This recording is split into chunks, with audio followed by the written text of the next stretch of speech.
a picnic, and they got to work together with the neighbor to build a fence, and they got a lot of things they're doing. But the athletes today, there's so much money that they don't dare show up not in shape.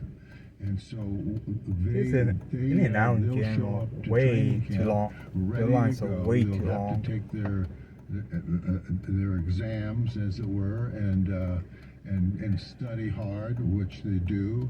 And one thing will lead to another, and you'll gain momentum and start pulling you through the season. Now in baseball, you don't want to be like this guy. Is it Tucupita, Marcano, who was on the Pittsburgh Pirates injured list when he placed bets on Major League Baseball games during the latter half of last season.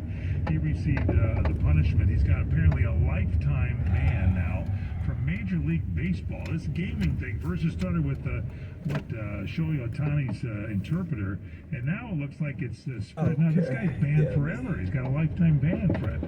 He was a San Diego Padres utility man, and then he was on the Pirates and injured. Starts betting on games. I saw some reports last night that apparently this is going to be something we're going to see, that these players are stupid. They're just betting on games and don't realize they're going to destroy their whole career. It's going to destroy the sport.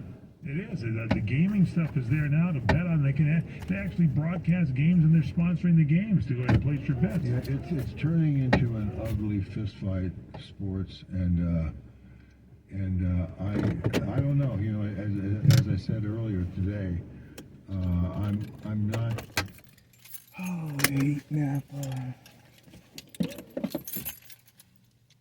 Napa is so full of bad drivers. I don't know why. I don't know what this guy's doing, but he looks fishy.